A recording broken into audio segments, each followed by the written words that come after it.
राज्य में लगी रही प्रबल शीत पूरा जाड़े थरुछि ओडिशा। शीत सांगकु कुहुड़ी कलबल करुछि। सारा राज्य में एबे पारद तलमुहा होइथिबा बेले कुहुड़ीर प्रभाव मध्य देखिबाकु मिलुछि। ए गत 2-3 दिन हेब राज्य में प्रबल शीत सह घन कुहुड़ी जनजीवन को अस्तव्यस्त करुछि। सेपटे आज सकाळु मयूरभंज जिलार विभिन्न स्थान में घन कुहुड़ी परिलक्षित होइथिला। परिस्थिति एभଳି होइछि जे 100 मीटर आगकु रास्ता देखा जाउनी। घन कुहुड़ी जोगु गाड़ी चलाचल बाधाप्राप्त होइछि। बारिपदार एभଳି भाबरे कुहुड़ी केबे देखिनथुलु, प्रथम थर देखिलु एते घन कुहुड़ी जे लोक परस्पर को देखि पारनाहांती बा एइठु 50 फुट आकु देखिया को कष्टकर होउछि। एबे धीरे धीरे फिटी आसलानी, किंतु सकाळे आज जो परिस्थिति थिला से परिस्थिति रे गाड़ी चलाइबा मध्ये कष्टकर एवं जो भଳି भाबरे छुआ माने स्कूल आछथि, पेरेंट्स माने छाडिया करछथि, दुखर विषय समाने भी जानि पाउनाहांती। रास्ता पर धीरे धीरे चलाउछथि, साइकिल चलाउछथि बा बाइक चलेके आछथि।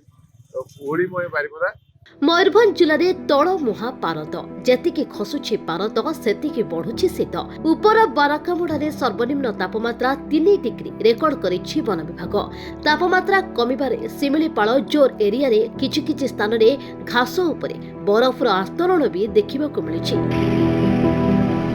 तापमात्रा कमिबारु सिमिलीपाल जोर एरिया रे किछि किछि स्थान रे घास उपरे बरफर आस्तरण भी देखिबाकु मिलिथिला।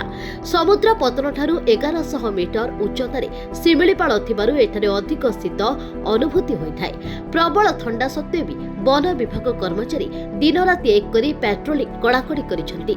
सेपरि जिल्लार सदर महकुमा बारिपदा, उदला, करंजिया, रायरंगपुर, जसीपुर समेत प्राय समस्त अंचल रे मध्य शीत अनुभूत हेउछि।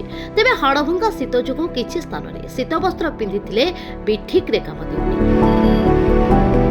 जहा फल लोक मैंने बाध्य हुई घंटा घंटा धरी निया जाली निया पाखरे बसी रहउछंती। एबडे हाड़भंगा शीत पई सकाळ एवं संध्यारे रास्ता घाट पूरा सुनसान हो जाउछि। Bureau report, Odisha Bhaskar.